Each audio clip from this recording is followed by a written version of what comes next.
Welcome to the Society of Labour Lawyers webinar for the Housing Group.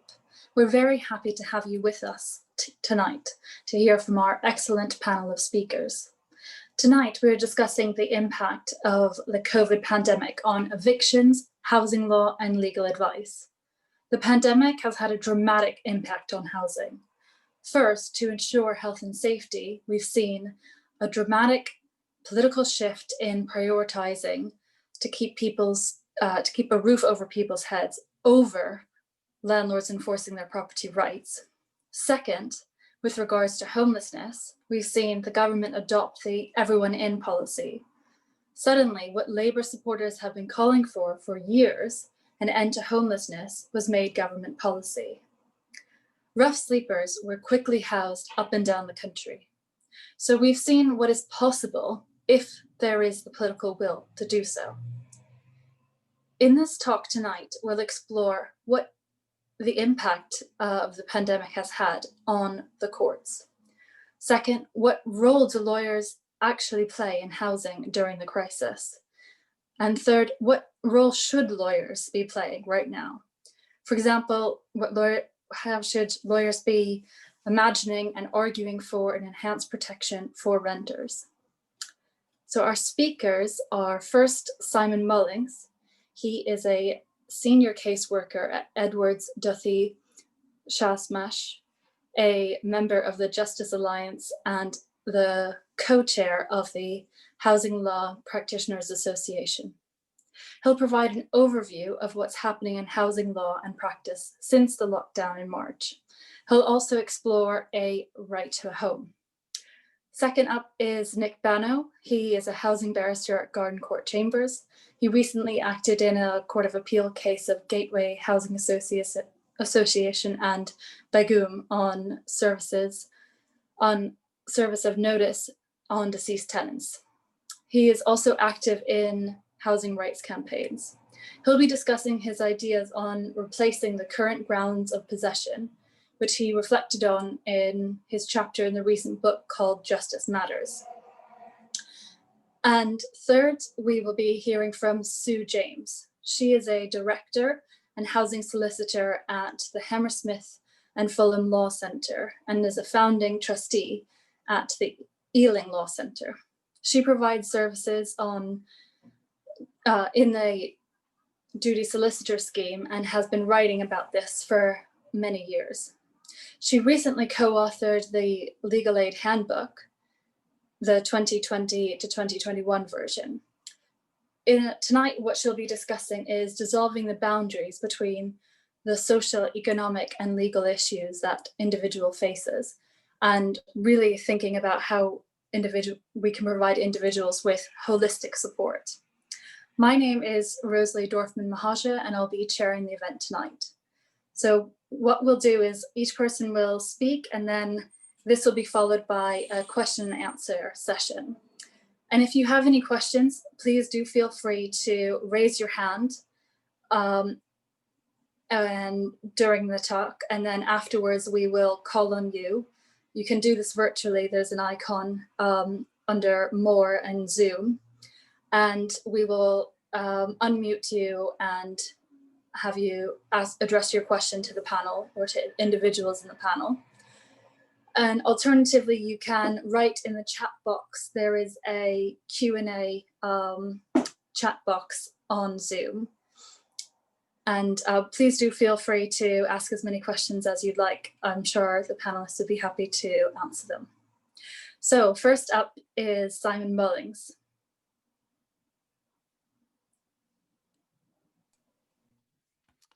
Okay, thanks very much indeed, Rosalee. Thank you for that introduction. Hello, everybody. It's very nice to, I can't see you all, actually. I wish I could, but it's very nice to have you here. I mean, the title of the talks this evening is COVID-19, Evictions, Housing Law and Legal Advice. If there were a title to my segment, it would be nudge, nudge, wink, wink, say no more. But this is not a talk about innuendo, saloon bar innuendo. It is, in fact, a talk about what's been happening in housing law this year, particularly in relation to housing possession proceedings.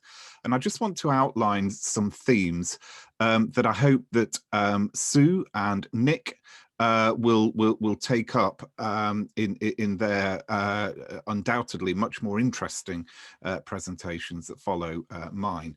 But let's gallop on with what I've got to say. So I want to say a bit about possession proceedings and how they work in normal times, so that we can understand what happened in March of this year and what's been happening since. So usually there's about 130 to 140,000 claims for possession brought by landlords each year, and out of those claims, about 39 to 40,000 tenants, defendants, will see a duty advisor at court. So that's at the door of the court, you know, really getting advice at the last minute. There are about 106 contracted schemes to deliver duty advice at court. Although we're in 2018, there'll be a few more now, as some courts have now been brought under the duty scheme. Prior to March, at a busy court, there could be 40 to 60 housing possession cases listed in the one court, with each of those claims lasting about a notional 5 minutes. So it's not a lot of time to decide whether somebody gets to stay in their home or not. On a busy day, a duty advisor on a long list would expect to see about 10 to 15 cases. My own personal best is about 25, and I can tell you that if you do 25 cases in a day, you really know about it. You come home, you have a cup of tea, and you've got a headache, basically. Sue, who we're going to hear from, Sue James, she calls housing possession duty work speed dating for lawyers, and that's more or less what it's like. But it's very quick and it's very dirty law. We're not talking about fine, nuanced arguments here. You've got a very short amount of time to see a client. You look at their documents. They're not always in the best of order. You negotiate with the landlord. You try and get a result with the landlord, try and get a settlement. But if not, and in any event, you go before the judge and you fight for your client's best interests. You fight for your client's home. The vast majority of cases you see as a duty advisor are rent arrears cases, although there can be antisocial behaviour cases in with that as well. And duty advisors are looking to get these cases struck out or adjourned for some issue in the tenant's financial position, or for something else to get resolved, or for a defence to be filed. So you're looking to basically prevent any kind of possession order being made. Sometimes that's not possible, and a suspended possession order will have to be made. It's not ideal, but it does give the tenant or the occupier in mortgage cases a chance to keep their home. So sometimes that's what we have to do. Now, in some other cases, and these are the ones I want to kind of flag up at this moment, in some other cases, we come up against a thing called a mandatory claim for possession. And these generally fall into 3 categories. The first is where you have a type of tenancy called an assured short-hold tenancy with a private landlord or a registered social landlord, basically a housing association, where the fixed term has come to an end and the landlord's given a notice. And these are the no-fault evictions that you'll have heard about. And you'll remember that the Theresa May government, remember Theresa May? The Theresa May government promised to abolish these no-fault evictions. The Boris Johnson omnishambles government sustained that promise when before and when they were elected. However, that government has stepped back from that promise a little, and we'll hear more about that. The second type of these mandatory claims is involves temporary accommodation provided to homeless people, where a council landlord has served a notice to quit. Often there's an underlying reason for the council seeking possession, usually rent arrears. that can allow in some cases for a public law defence to be raised. But the general position is that if you're in temporary accommodation and the council landlord has served a notice to quit, then that's a mandatory claim for possession case. The third type of private rented or housing association accommodation, where the claim for possession is brought under what's called ground 8, which means that there are 2 months or more of arrears at the time a notice is served, and 2 months or more when the matter comes before a judge. Sometimes it's 8 weeks, sometimes it's a little longer, but mostly it's 2 months. So these are mandatory cases for possession. And what that means is that in the majority of cases, there is nothing a duty advisor can do because the judge has no discretion. As long as the paperwork is in order and relevant matters can be proved, then the judge must make an order for possession. There is nothing to be done on that. So just for the period of these talks tonight, just put a little flag in your mind, if you could please, just next to these things, the no fault evictions I talked about, and the government's promise to abolish them, and also judges having no discretion whatsoever in cases of rent arrears or 2 months or more. Okay, so as I said, about 40,000 people saw a duty advisor last year, and research shows that the outcomes for tenants who see the duty advisor are far better than if they don't. So now, apart from today, I've just started doing duty advice again today, and it's a remote form of duty advice, but the last duty advice I did in a court was on the 20th of March 2020. And that was when we were still block listing housing possession cases, 50 or 60 at a time, and they were being heard as normal in a court. Shortly after that, the all possession proceedings were stayed. So basically, possession proceedings in the court stopped. They were first of all stayed until July, they were stayed again till August, and then they were finally stayed until September, and they've just started opening up again. There was also regulations made by the government to extend notice periods that landlords had to give before they could start possession proceedings. And as we'll see, those regulations were a rare occurrence in that the government was actually doing something assertive and positive in order to assist renters. I want to say something briefly about my last possession list, not because I want to tell you my war stories, but mainly because I think it's instructive as to why these lists were stopped. So my last client on the 20th of March came in to see me in my duty advisor's room. This is at Stratford Magistrates Court. It's a small windowless room, about 3 meters cubed. And it was apparent to me that as soon as he walked into the room that he was complaining of a sore throat, a persistent cough that he couldn't shake off, and he was sweating profusely from a high temperature. Basically, he had all the classic symptoms of COVID-19. He had some documents I needed to look at, and he was at risk of being evicted from his home. I'd actually seen him previously on another occasion. This was an adjourned hearing of his application to suspend a warrant for his eviction. So this is way down the line. He was very close to being evicted if the court didn't intervene. I did manage to get the warrant suspended on that day, but only after half the court building had been taped off. He'd been taped off. I was taped off. Half of the court was whispering and pointing at me because they could see that something had gone terribly wrong. But the point was, he had come to court.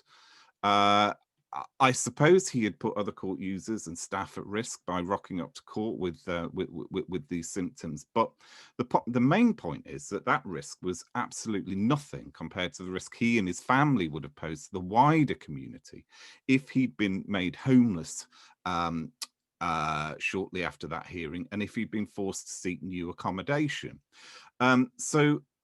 Basically, he did the right thing. He came to court. It was a limited risk, but we managed to save his home, and he was able to go home and then self-isolate, and that's what happened. It was impossible to deal with that case in a socially distanced way in a crowded court building in a block possession list.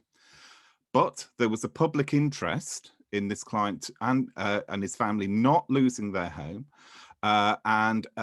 you know, which would have meant them having to take their symptoms around the place looking for somewhere else to live. So what happened shortly after the 20th of March, because this would have been going on up and down the country, was that there was a stay then put on all possession proceedings. Through the spring and the summer, a working group was set up in order to work out what was going to happen when claims for possession started up again. Basically a system was worked out whereby cases will now go before the courts 10 at a time rather than 60 at a time. And there will be social distancing measures, and there will be all sorts of measures to make sure that it is safe to hear these cases. However, they've started up again now, and tenants are able to get advice in advance of their possession hearing, which is really by any standard a good thing. But what other protections have been put in place to protect tenants who will have spent the summer isolating or not being able to work or furloughed or basically in a very difficult position? The answer to that is not very much at all, basically. The notice periods, as I've said, have been extended, but that's really kicking the can down the road. It's not any form of solution or any form of real protection. Even the staying of the possession proceedings and the new arrangements to open up possession proceedings have been done by the judiciary, not by the government. Certainly at the request of the government, but the government's been very careful not to actually do anything whatsoever. The new arrangements aren't even in civil procedure rules, which is the normal way of governing how claims will be dealt with. It's in a narrative guidance document, so it's really actually very unclear what the authority for the arrangements are, except that they sort of explain the rules a bit. We've had no help from the Ministry of Justice. We've had very little help from the Court and Tribunal Service. There's been very little offered or given by renters by the Department of Work and Pensions or the Ministry of Housing, Communities and Local Government. Remember those little flags that we planted?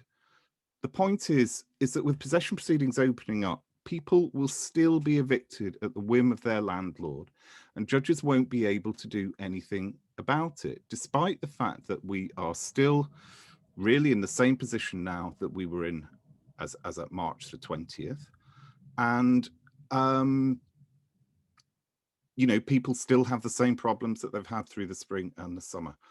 The housing, I think it's the ex-housing minister now, but the housing minister at the time told Parliament in relation to ending no-fault evictions, remember a manifesto promise to end no-fault evictions. The housing minister said to Parliament, now is not the time. And that just makes you wonder what sort of dystopian nightmare the government has got planned for us, which will make it the right time. I mean, we're in a global pandemic crisis. So what the government's looked to do really is nudging behaviour, and I think this is this government's signature move. It seems to be allergic to making assertive policy measures, and would prefer to issue sort of guidance to try and nudge people into the kind of behaviours that they would like to see. That's not going to work in the context of landlord and tenant issues, and it hasn't worked.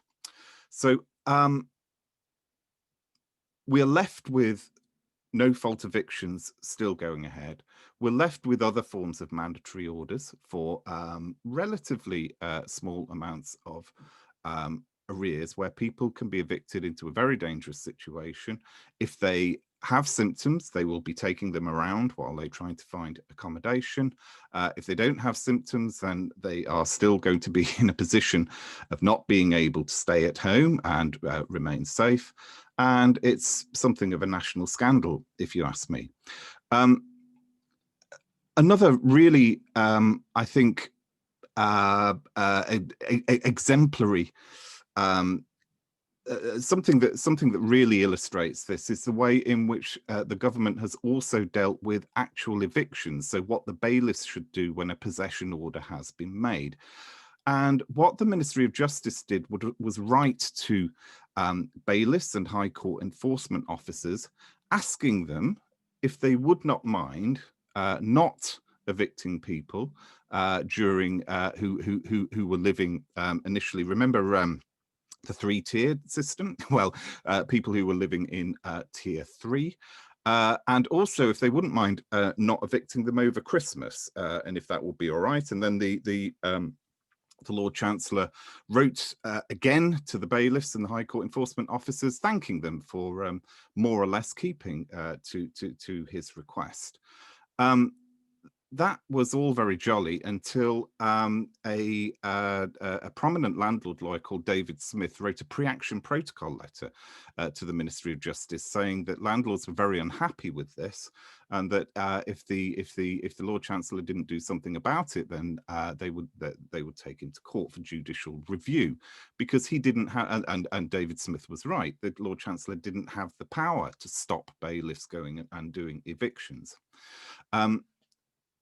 In that letter, David Smith referred to, and here's a bit of law, but David Smith referred to Article 1 of the first protocol of the European Convention of Human Rights. Now, this is known as A1P1, and you'll hear a little bit more about it later, but A1P1 is basically the human rights that breadheads can get behind. I'll just read it out quickly. Article 1, protection of property. Every natural or legal person is entitled to the peaceful enjoyment of his possessions. No one shall be deprived of his possessions, except in the public interest and subject to the conditions provided for by law and by the general principles of international law.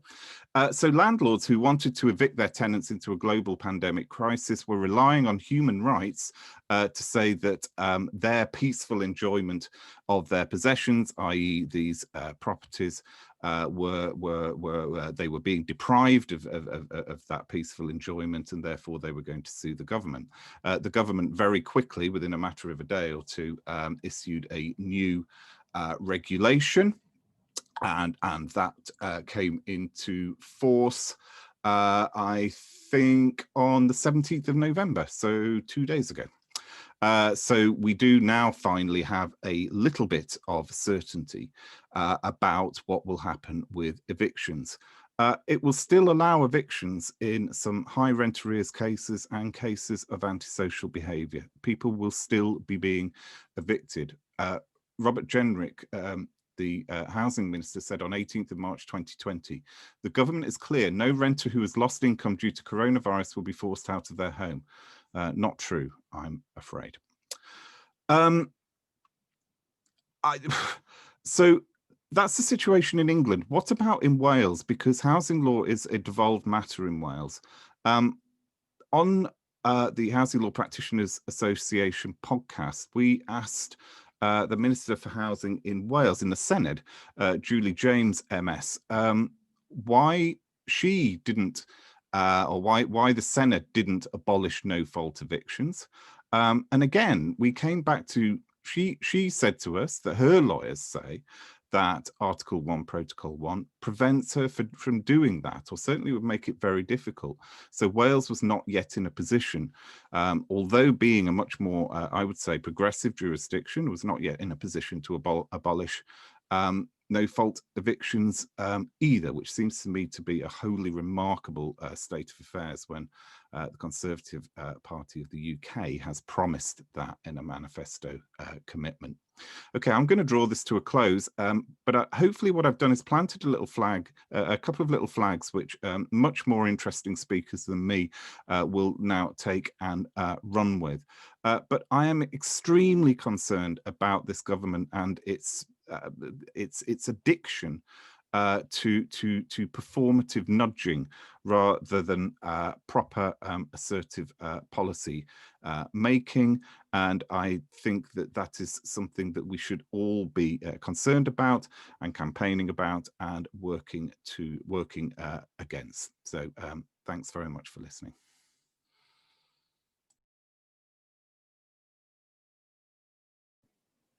Thank you very much, Simon, for that really, really interesting talk and really great whistle-stop tour through the whole ways that housing law has changed since March.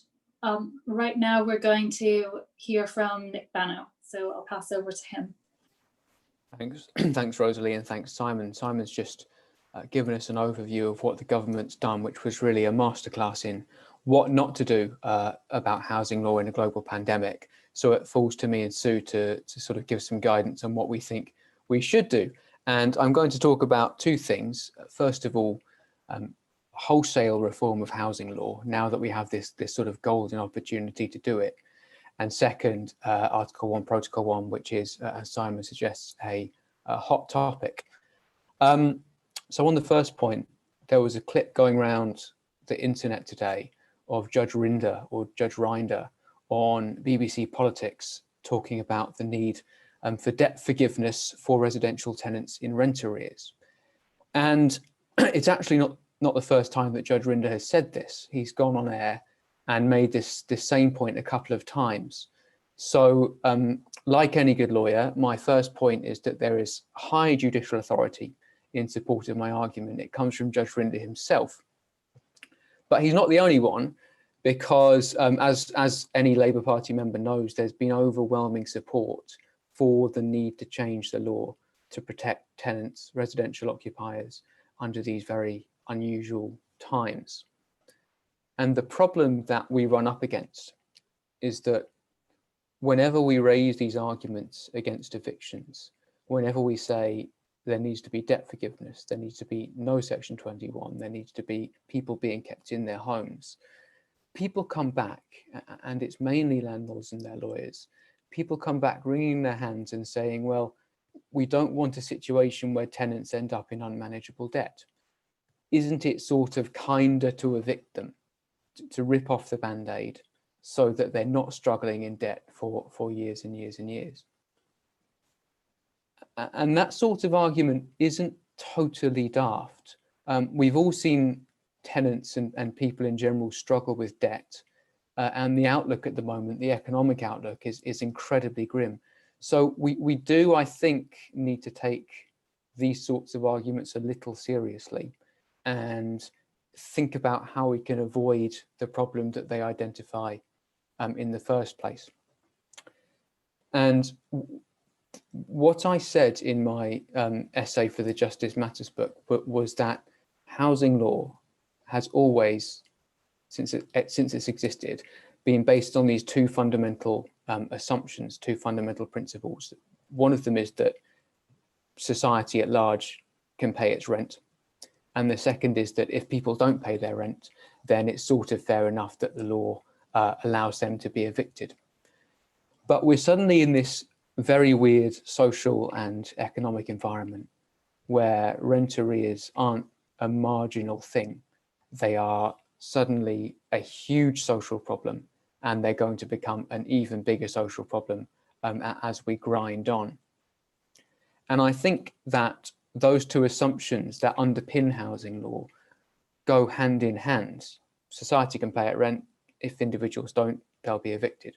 So what happens when you take one of those assumptions away? It's no longer true that society can pay its rent. And the basic point is that the idea that landlords can and should be able to evict people who get into arrears is no longer a principle that suits our needs as a society. So the law needs reform. And there's been plenty of really good work on this. Crisis have done an excellent draft bill. The New Economics Foundation and others have been thinking about proposals for housing law. But as far as I can see, and with absolutely no disrespect to the work they've done, they're all founded on this essential idea that there is a close connection between rent arrears and the right to make someone homeless. And as I say, I think that whole idea has to go out of the window if we want to be bold in policy terms. If we want to redesign housing law that suits our particular social needs at this time of crisis and at the time of crisis that's bound to follow. So we can't just tinker with the rules. We can't just mess around with the policy. We've got to look at the whole framework of housing law and replace it. And we don't have to go very far back into the history of the law to find what I think is a very good answer. And that's this brilliant old land law concept of greater hardship. So my proposal would be to scrap all of the grounds for possession, Section 21, Section 8, the grounds under the 1985 Act, and replace them all with a simple greater hardship test. And the way that will work is that a landlord wouldn't need to identify a particular ground for possession. A landlord wouldn't need to shoehorn the reason that they need their property into some formal and identified ground for possession. The landlord would just need to come to the court and say that for as many reasons as they like, an eviction would not cause greater hardship than the lack of an eviction. And how is that different from reasonableness? I mean, there's a very good and probably necessary argument for replacing the mandatory grounds with the reasonableness grounds, but I don't think reasonableness goes far enough, and we can sort of prove that with practical examples. So if, for example, I lose a whole load of work during the pandemic and get into arrears, I get back on my feet and get my job back, but I can't repay the arrears. It almost certainly would be reasonable to make a possession order. There's this whacking great debt that I can't pay, and the law as it stands would mean that it's fair enough to evict me. The court probably would. But it almost certainly wouldn't be a greater hardship case. It would cause me greater hardship to be evicted, even though I've got all these arrears, than it would to not evict me. So if you replace greater hardship, if you replace reasonableness with greater hardship, the court is much, much freer to do what is the right thing in the circumstances. And then we look at it from the other perspective, from the landlord's point of view. In my case, my landlord happens to live abroad in Spain, and it might be the case that I have no arrears at all. I'm a perfectly good tenant, but my landlord desperately needs her place back. Perhaps she needs to come back to look after sick relatives. Perhaps she loses a job and finds a new job in the UK. Whatever it may be, the landlord could come to court and say, look, it's causing me greater hardship not to have my property back, even though there's nothing wrong with the tenant. So it cuts both ways. And I also think it's a much fairer test in antisocial behaviour cases, because the essential role of the court in an antisocial behaviour case is to weigh the needs of the community and the neighbours, who are often so inconvenienced and upset, against the needs of the tenant, who is very often a vulnerable individual. And again, if you look at greater hardship, it just gives the court the freedom to achieve what it thinks is the justest outcome, without having to jump through the hoops of, is it reasonable to make a possession order? Is it reasonable to suspend that order? And if so, are there any terms? I think terms are quite a useful thing, and you could have terms both as to antisocial behaviour, and you could probably, or you'd almost certainly need to have the court have a power to impose conditions when it comes to debts, rent debts.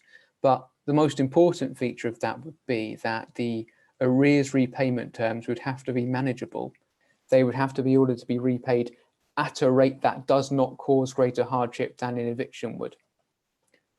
So I think that quite neatly outflanks the problem that the landlords have identified. You loosen the connection between debt and homelessness, and all of a sudden their argument falls away. So that's my pitch, not just tinkering with the rules of possession law, but a tailor-made approach that's suitable for our circumstances. And the second issue is Article 1, Protocol 1, which has been read out. And this has become a fiery topic in the last few months. And I think we ought to, as lawyers, argue it with much greater confidence. We ought to be more full-throated in our support for reform to the law and much more dismissive of these Article 1, Protocol 1 arguments. And there are three aspects to this.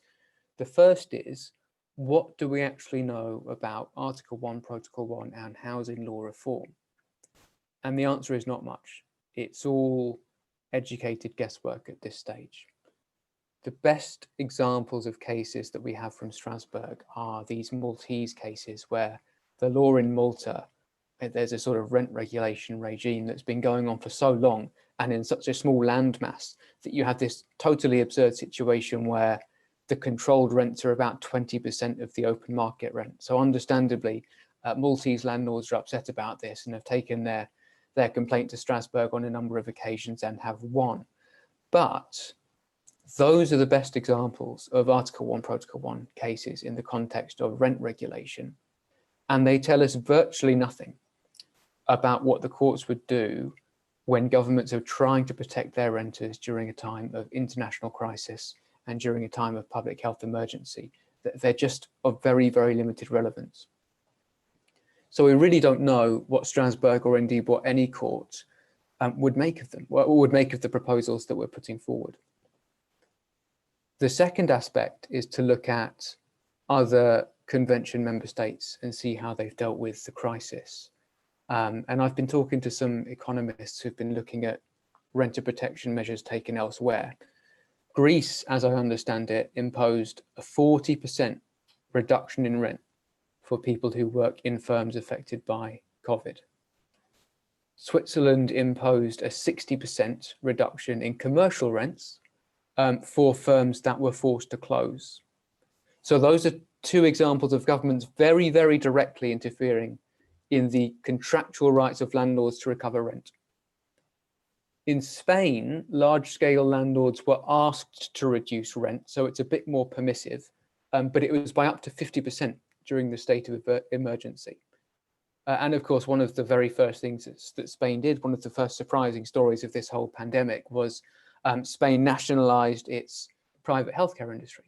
And that was back in February or March. And no one started crying about human rights. No one started crying about Article 1, Protocol 1. And then more recently, Scotland abolished Section 21 in 2017. And you didn't see the Scottish landlords charging off to the courts for an order of interdict or declarator or reckoning or any of the delightfully named remedies that we have in judicial review in Scotland.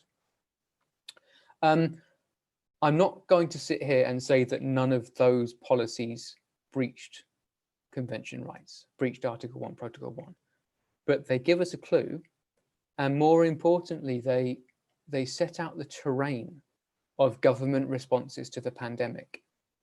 And that, I think, makes it very difficult to argue that moderate changes to the extremely permissive rental laws in the UK are somehow beyond the pale, that they're somehow beyond the margin of appreciation. That's going to be a difficult case for the landlords to argue. And the third aspect is to look at how the convention works. There's an important case called Lindheim in Norway. And this was a case from about 5 years ago, where the Norwegian government imposed rent caps or leasehold caps on long leases partway through the terms of the lease. And the Norwegian government lost that case, and the leaseholders won damages from the state. But what's important is that the Strasbourg court strongly emphasized the state's margin of appreciation.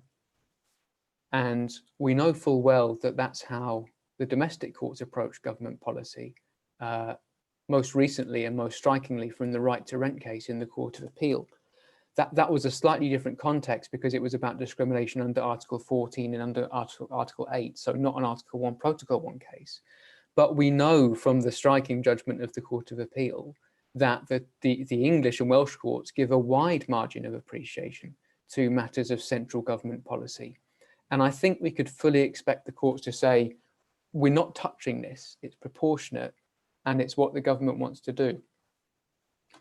So I'm not convinced about the Article 1, Protocol 1 arguments, but perhaps the bigger point is that even if those arguments aren't totally daft, even if there's some merit to them, shouldn't we be rising to the challenge?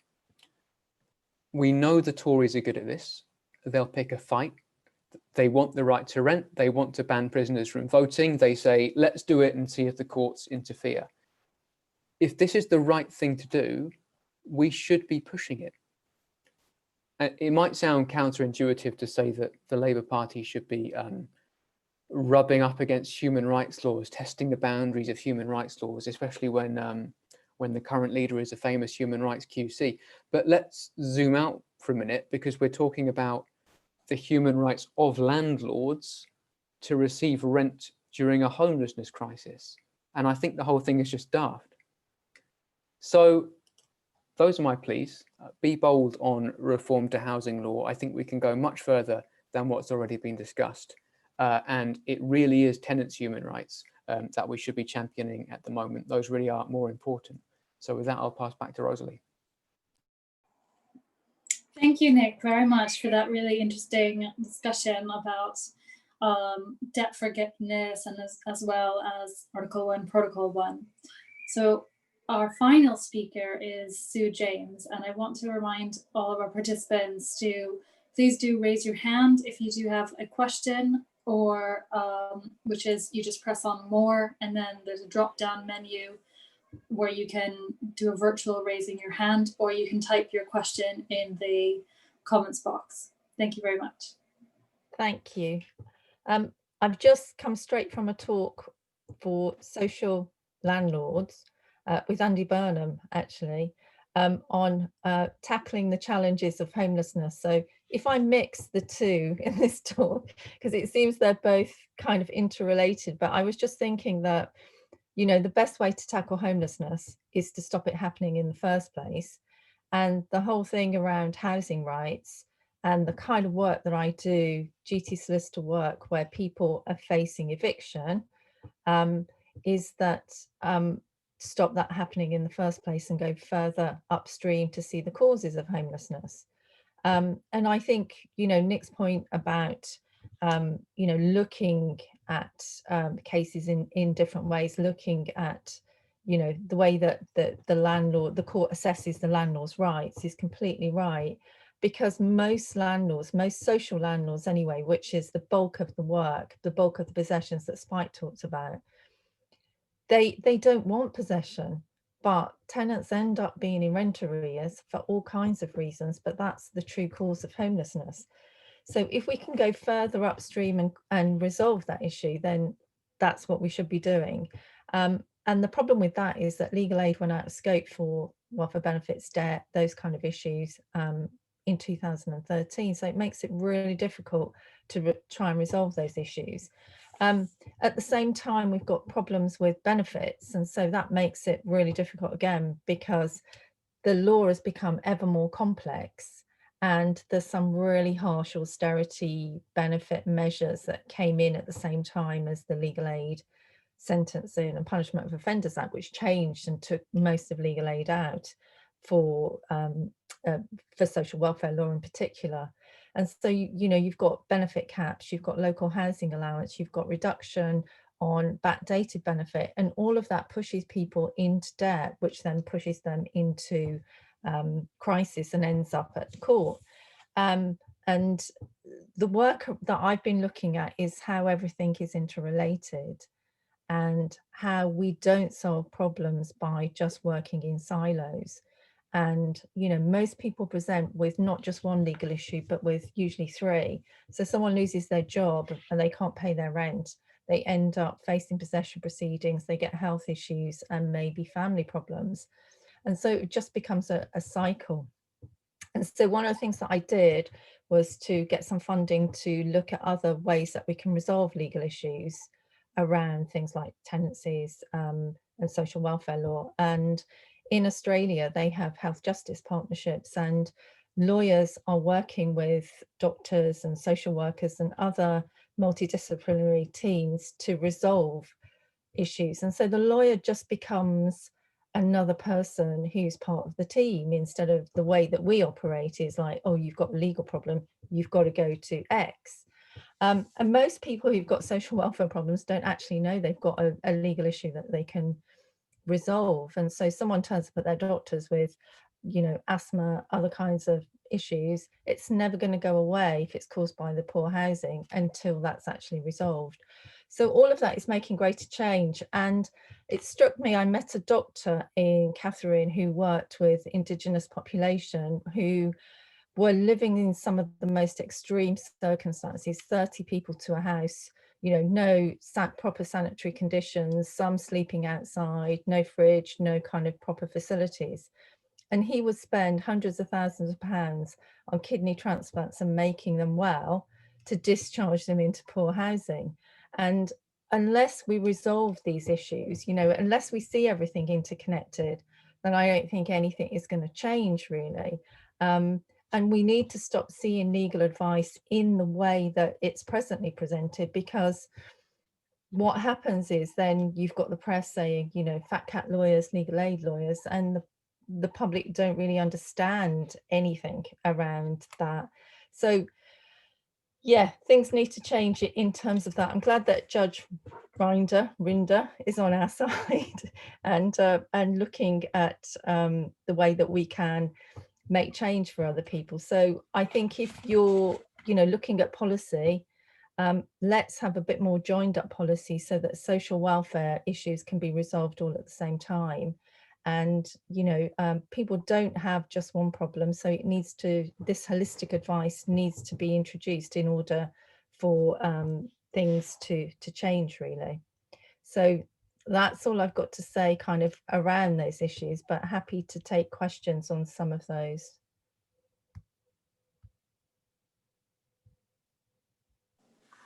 Great, thank you very much, Sue. So I think Rob Sales has just made a comment actually about this holistic advice issue that you've been raising, and he's got some personal experience in that. So it might be good to just jump to him and hear what he's got to say about that, if Joe could facilitate that. Oh, hello. Hi, my name is Rob Sales. Thank you so much. That was a really interesting, all three presentations, absolutely fantastic. The point I was making was that what Sue was just talking about resonated for me, the term social prescribing, which if, you know, in the health service world at the moment is always all the trend, or should be. And quite a lot of that is about a bit of signposting and specifying the latest self-help book from Waterstones for people with serious mental health problems, which isn't a good idea. But I came from a meeting before this with the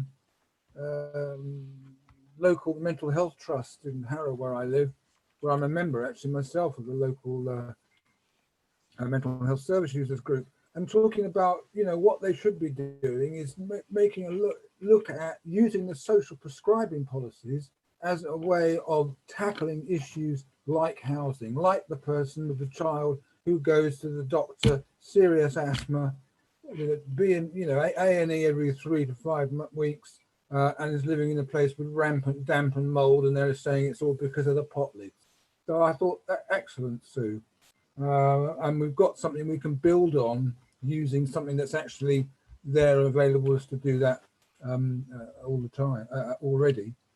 Just one, the other thing I was thought very interesting on what Nick was saying, and I thought that reminded me of something that someone from Shelter years ago, when I was actually a community worker before I qualified as an EHO, said about the essence of rents. And his argument was, we have to look at the rights that can seem to be conferred by ownership rather than social participation.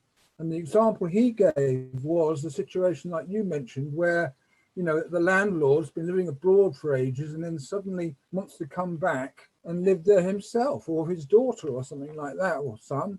And the question was, well, why should that person, of course, tenants, they used to be able to have long tenancies, of course, why should somebody who's built that place as their home, maybe taking their kids to school there and all the rest of it, why should that count less in terms of right to occupy homes than the fact that someone might have had the money to buy it? Shall I take the first point? And I see that you used to work in Hammersmith, so welcome back to Hammersmith. It's interesting. We were talking about link workers today because the social prescribing that's kind of been around for a few years now, we have really tried to make them think about having lawyers as part of the social prescribing. And what they came up with is these link workers. So what's happened in terms of the pandemic is, as a law centre, where we normally go out into the community, and that was the whole idea of law centres, taking the law to the people, as Peter Candler, when he set up the first one. And so now people aren't coming to us, and it's kind of, we're really having to rethink our services and how we get to people. So we had drop-in sessions at the food banks, and now we're phoning people who are getting those services being delivered to them. But in terms of mental health and in terms of the other links with doctors, then I think the link workers through the social prescribing could be the answer. But a lot of this work is about partnerships. It's about building relationships and building relationships of trust, really, so that the clients don't fall through the cracks. And I think the law's got ever more complex. Benefit issues are really complex, and people aren't able to do them themselves. And so what we've also got at Ealing Law Centre is a crisis navigator. So they intervene in between the lawyer and the client. In Canada, they've got trusted intermediaries who do the same thing. So it's really interesting how we can draw on other countries and other, to bring, interesting concepts back to make change, because our system doesn't work at the moment. It is far too restrictive. Can I just say something about if you're interested in this area, when you get to your laptop next, or after this meeting even, just Google Pathways. And Pathways are a really, really interesting organisation. We interviewed them for the Helper. I'm really pushing the Helper podcast tonight, but we interviewed them for the Helper podcast, and it's an absolute fascinating organisation. They sort of have three main remits, really. One is about educating NHS staff about the particular health presentations of homeless people. They have teams within hospitals sort of advocating for homeless people in a health context, so that, for example, if somebody comes into A&E with a broken leg, an A&E doctor will see the broken leg, but a pathway doctor might just see a whole bunch of other stuff that is really in the context of this person's homelessness. And then they've got other activities. It's a really fascinating project. I'm trying to get more. I'm trying to get some joint working between them and housing lawyers, particularly in the homelessness context, to do with vulnerability, where we have a real kind of almost epistemological problem with establishing people's vulnerability. But yeah, Google Pathway, and there's some very interesting work being done there. Great. Does Nick want to comment on that? Because I know that Rob discussed some of the ideas that Nick did. Yeah, just on Rob's last point about the nature of rent, which I think is a good point, because it's often commented on that there are much higher levels of renting in the rest of Europe. But the reason why it's a problem in the UK is because renting in the UK is so bad. But that's the entire purpose of the 1988 Act. They replaced secure private sector tenancies with assured short hold tenancies, and the notion that people shouldn't really have the right to stay in their homes for very long. And that's gone on so long now. The Act was passed in the year I was born, that we've just lost sight of what rent is supposed to be, what renting is supposed to be like. And the really sad thing is that that principle, that it's a temporary arrangement and not a very good one, is barging its way into the social rented sector, with fixed term tenancies by housing associations, with more nudging, as Simon would put it, through things like the bedroom tax and the benefits cap to get people out of high need accommodation. So it's a rotten deal, but it needn't be. Great, thank you. I think I'll summarize a little bit of what Thomas Webb's question was. It was really about the profiteers from the housing crisis. So he's really asking about if we could in any way imagine shifting the costs of rehousing tenants to those profiting from the housing crisis. I don't know whether Thomas Webb would like to expand on this a bit further before our panel dives into answering this question? Okay. All right. I assume he hasn't, because he hasn't. Okay, he said no, carry on, thanks. So who would like to tackle this question? I'll just come in very quickly first, just with a I think really startling fact. The main cause of homelessness is the coming to an end of an assured short hold tenancy. The main way in which the government in law prescribes how local authorities are to house people who have become homeless is the granting of an assured short hold tenancy. We are prescribing poison as a cure. That balance needs to change. The way in which we should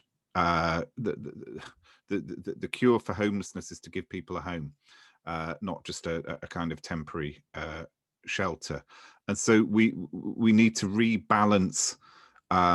This is a very modest proposal. I'd actually go a lot further than this, but trying to be kind of modest about it. We just need to rebalance the housing sector and the main way in which people access rented accommodation, because they should be accessing lifetime, secure rented accommodation that is a home.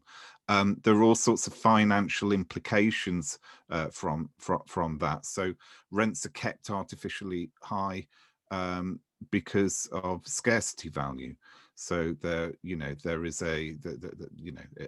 it's fairly trite economics, to say that.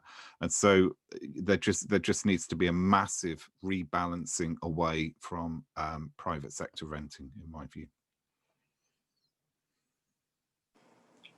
Would anyone else like to come on answer that? I'll have a quick go if I may. The question was, is there any way of making the profiteers, shifting the cost of rehousing people who need accommodation onto the profiteers? I don't know, but if there is, what we're doing at the moment is the opposite of that, because when people need rehousing, the government, particularly through the Homelessness Reduction Act, is saying, profiteers, please will you take these homeless people? Here is some public money, and it's completely wrong-headed. Okay. So I think the next question is from David, and I think it'd be best if we just go to him and he can ask this question. It's specifically for Nick.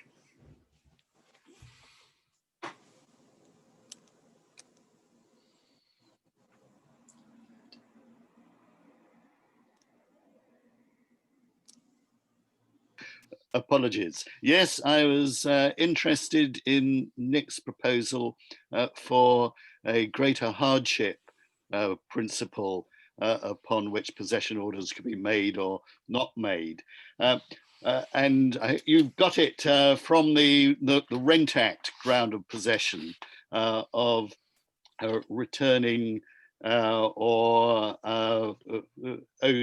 owner seeking possession for himself or member of the family, where the court can decide not to make a possession order because greater hardship will be caused by making it than by refusing to make it. But my question is there any real difference between that principle and the principle of proportionality? And if there is no real difference, then we already have the concept of proportionality in possession proceedings in certainly England and Wales, at least, and I think UK wide.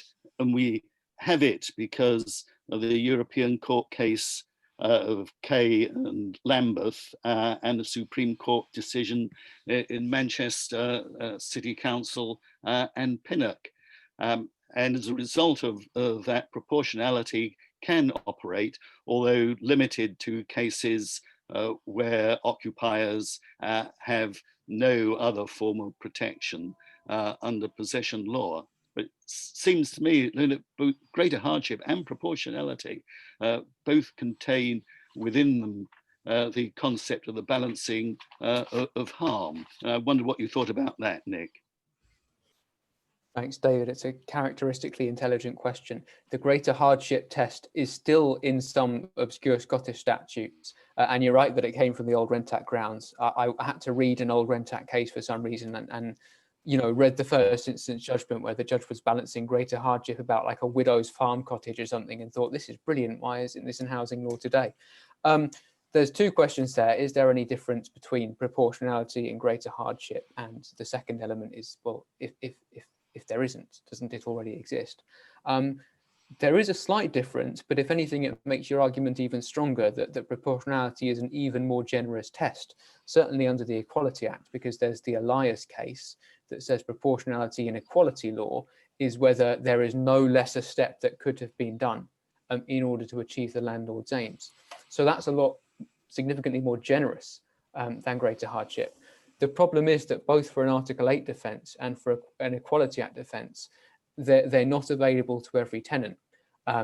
While Section 21 stands and while the McDonald judgment stands, in very few cases will the court ever be able to ask the proportionality question.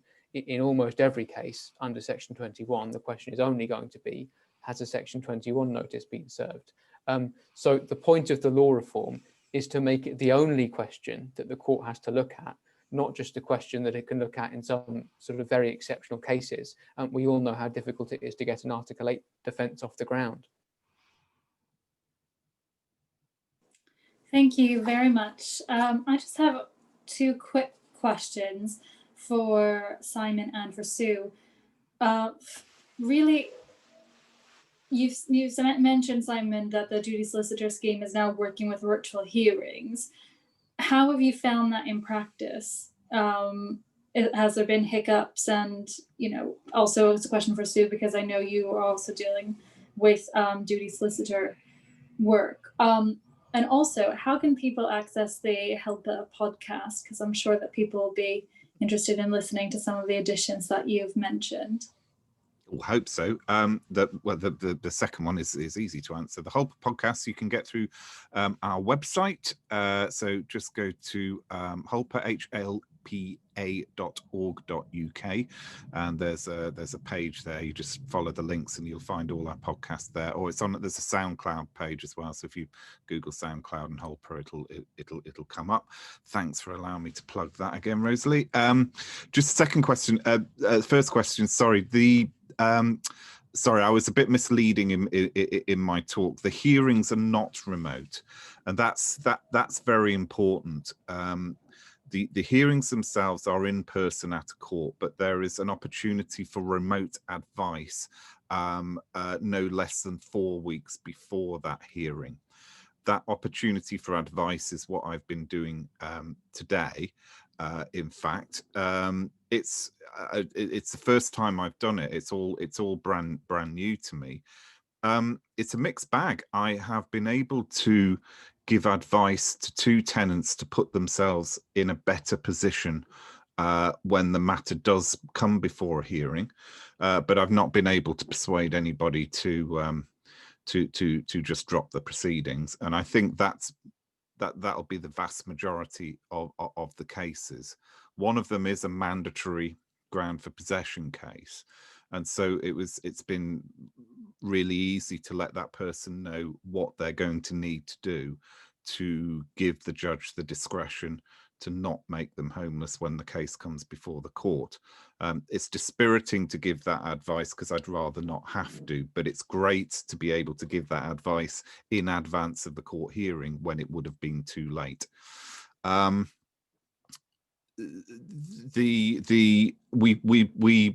was a proposal, particularly in the London courts around April, that the possession proceedings would simply open up as remote hearings without any duty advice.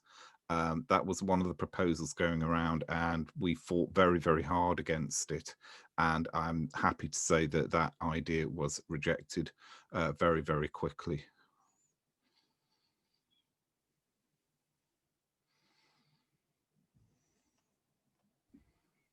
I just wanted to say something about Nick's point in terms of greater hardship, because I did do quite a lot of rent out cases before Nick was born. And so That's the scary thing. That's the frightening thing. and it's interesting, but I just wonder, and you were looking for things, and I had one that was an agricultural property out in the north of London, kind of northwest, that I remember in particular, where the landlord couldn't evict the tenant that I was acting for, and so then put a really 8-foot high 8-foot fence around the property that was on farmland, you know, that kind of thing, to try and prevent them from living there. But I was just thinking about greater hardship, because where we're a society that values property, and now we have this premise where, you know, overriding interest is, you know, get the landlord has the property back, even though the tenant's been paying for the mortgage. For in one case I had, the tenant paid the whole of the mortgage and had been there for 25 years, and the issue was whether or not they had an assured short-term tenancy or not. Luckily we won that case, but that's such a substantial period of time. They'd invested so much in the property. But where we've got a society and judges thinking, well, it is their property after all, so shouldn't the greater hardship lie there? So we might need to have a framework of criteria that sits around that, so that doesn't become the most crucial one, as it has done in the cases that David mentioned about returning owner-occupier. I just thought I'd say that. Thank you. That's really helpful, Sue, to add that context. If we could go to Ernest Ambe, he has a question for you.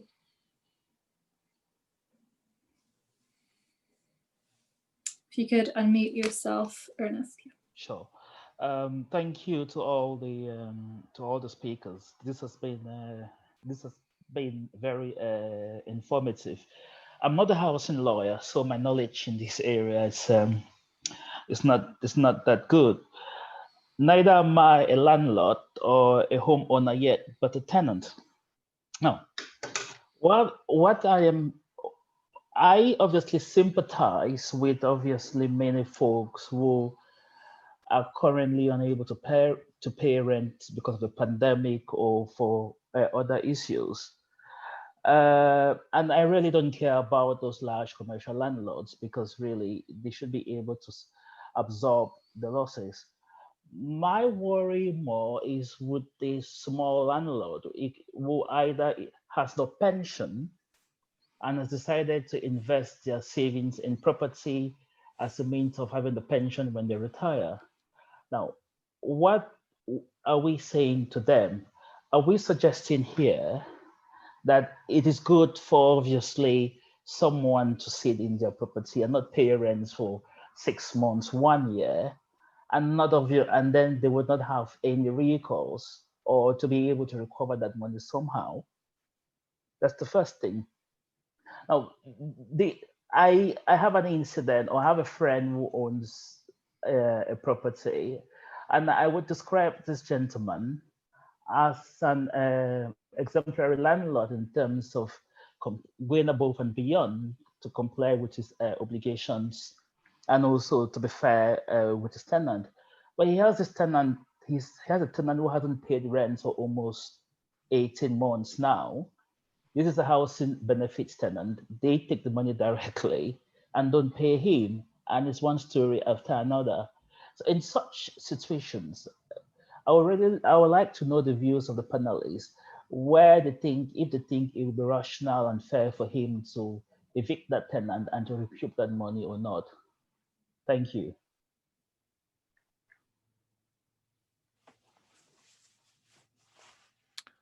Shall I go first? I think this comes back to I've got two versions of this really. One is a moderate version. One is a perhaps more radical version. The moderate version goes back to the rebalancing of the housing market. Nick and Sue both wrote incredible essays. You've heard about them, but for this book, which Sue and I edited along with some other members of the Justice Alliance, Justice Matters. The main thesis of this book is that the pandemic obviously is an horrific and tragic event all by itself, but one of the other meanings of the pandemic is of just illuminating really difficult structural problems that have been there all along. The pandemic has not created them at all; it's simply illuminated them. And to my mind, if you're on social media, as I am, probably a bit too much, and you look at the discourse around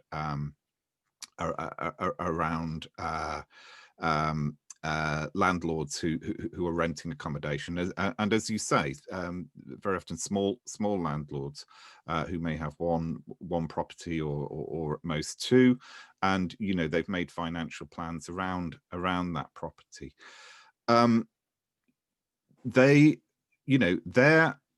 Their position is, and it's not an unreasonable one, is that they never signed up to be a charity. They signed up to be a small business letting out, a property. The fact is that the housing market has encouraged them and to see the property that they own as an asset to make an income from.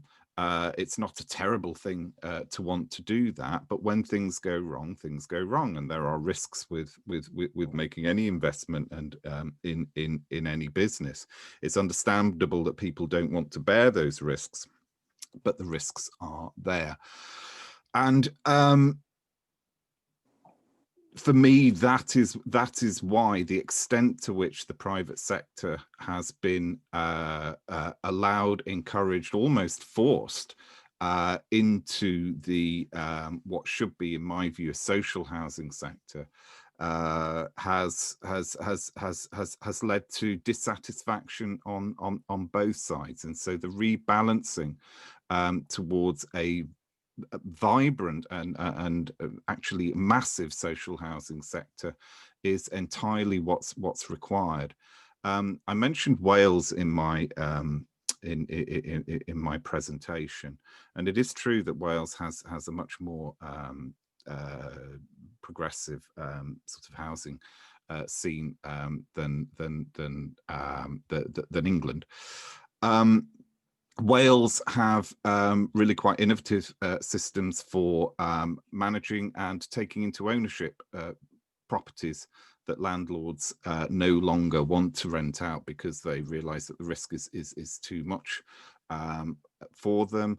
And that's a tiny little drop in the rebalancing exercise, but it is at least a start. And of course, Wales has abolished the right to buy. And that's we could talk for days about right to buy and the impacts of that. Yeah, as I say, my modest proposal is just about rebalancing the housing sector generally, so that people who don't want to act as a charity and don't want to be subject to the kind of social concerns that, for example, a global pandemic can bring along, don't have to. Great, thank you very much. Does anybody else want to jump in answering that question before we go to our next question from Wendy? Okay, I'm going to take that as a no.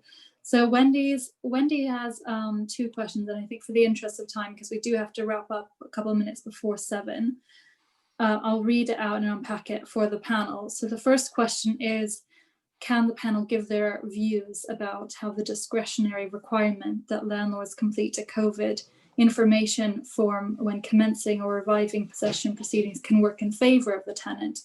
And so she's got one suggestion on how that might work. So something that in which the defendant could have essentially a defence if the landlord has failed to complete that COVID circumstances form. And if you could shine some light as to how that would work in practice, or if you have any views as to how we could build on this new amendment for restarting possession claims that the landlord has to essentially state if they know of any impact of the pandemic on the tenant's circumstances. So, Simon, do you want to go? You've got your mic on. I don't mind going. I don't mind going. Sorry, I just forgot to mute. That's all. But I don't mind. I don't mind going quickly. When do we yet to see really what judges are going to do with this? It sort of goes back to, you know, I would prefer clear laws and regulations about what's happening at the moment, rather than, as I say, narrative guidance that judges are to interpret. But it's not impossible that if a judge today, looking at the cases that I've also been looking at, when they look at the paperwork, if they don't see or they're not satisfied about the information they have from the claimant, it is open to a judge to strike claims out for not complying with the overall arrangements. Whether claimant landlords are going to start appealing those sorts of decisions, or actually I suppose they could apply to set them aside because it would be done without the attendance of the parties, we don't know. But I mean, you've suggested a regulation. I agree. I'm not, as I say, I'm not keen on this narrative guidance. Really, I would prefer something a bit more assertive.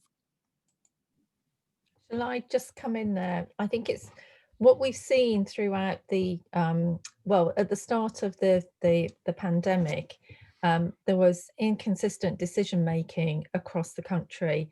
Some judges were not making decisions on possession cases and had stayed them. There was one in particular in I think it was Devon or Cornwall, who brilliantly said that they were going to stay possession proceedings for 3 months, and we used that as a force. And I got Owen Bowcutt from The Guardian to write about it on the Sunday, and it was building a pattern of, like, some judges wanted to really steam ahead, and as Spike said, you know, then there was the implication that we would have possession cases on the telephone. You would lose your house on the telephone, and because there was no provision for, or there was no ability for the duty solicitor to be involved in that, you know, there's one judge in London who very much thought that that was fine not to have a duty solicitor there. So we fought against that, and then we had the stay, and then the stay was extended. And I think the way that now we've got this new R date, where a person is being given a leaflet by the court service, and in the middle of a 2-page leaflet, it's got a telephone number for them to ring. It's very complicated. And what we've been seeing is that people are not phoning, you know, different colleagues. We haven't done an R date yet. The first one is tomorrow. Spike did his today. But other colleagues across the country have had a mixed bag. In Birmingham, they've had one day where 6 defendants, 6 tenants rang in, and then other days where there's none. So there's an inconsistency. But I think we're going to see those inconsistencies with the way that judges make decisions, because it's just this guidance. It doesn't have any authority in terms of, you know, what Simon has just said.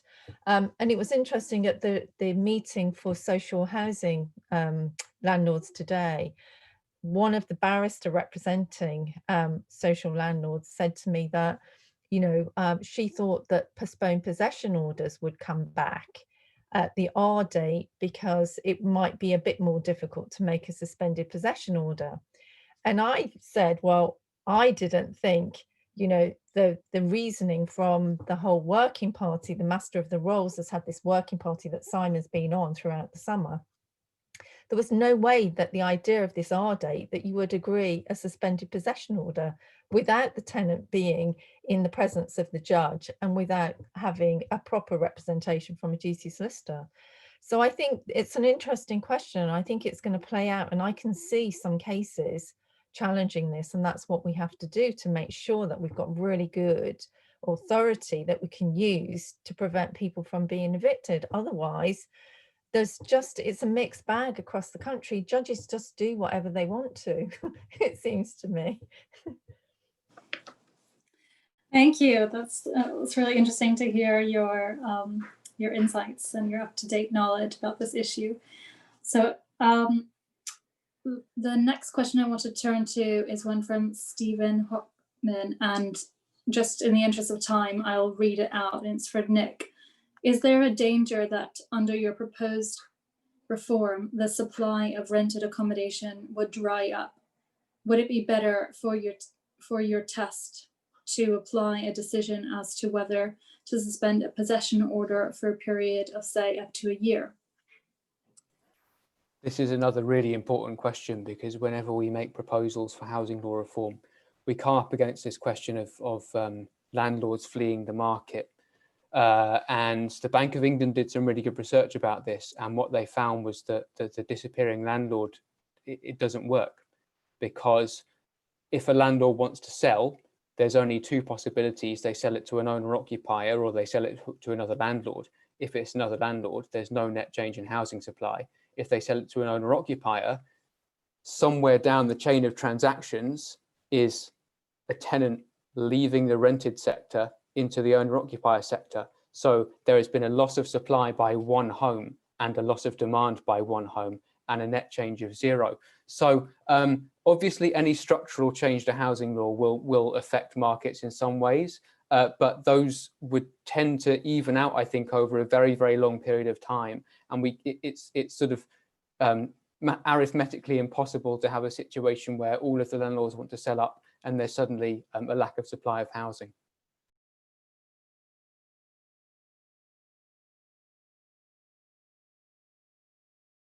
Does anyone else want to address that question before we move on to our final question? Just really quickly, I mean, it's worth looking at the Welsh situation because they have this in mind very much. And as I say, the policies are, you know, there's so much that the Senate can do, but they are moving things in the right direction in that regard. So our final question is really a comment question from Thomas Webb for the panel to really think, would it be helpful to create a minister for social housing? And this would be separate from the 12 others at the MHCLG. Another suggestion might be to work with the Financial Conduct Authority, for example, to draw up a list of people or in companies that work with investment portfolios and hedge funds, and really thinking about how you can have them be bearing the brunt, essentially, of the housing crisis rather than the tenants who are getting evicted. And another suggestion is to have a reasonable living wage cap like they have in New York City. I'm not that familiar with what they have in New York City, but if anybody else does have some knowledge about that, it'd be great if they could expand on it in their answer. So does anybody like to touch on those suggestions before we wrap up? Quite like the idea of Minister for Social Housing. I mean, I think one of the things that needs to happen, and you know, Grenfell is a really tragic example of this, is that social housing needs to be seen as just such a you know, wonderful, beautiful thing that a society does.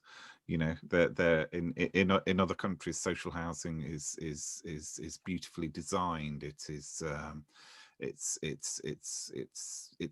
built with a real kind of civic purpose in mind.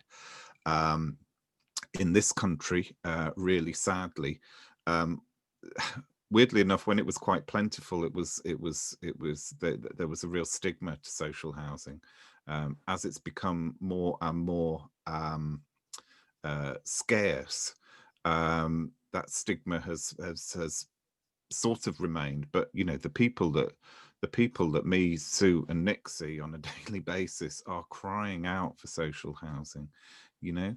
But you know, it's absolutely right that there should be somebody who's championing not just very large amounts of social housing, although that is really, really, really necessary, but really good quality, really well thought out, really kind of civic minded social housing. And, you know, somebody to champion that and to argue that with the Treasury and to argue that against other ministries, I think would be a really great thing.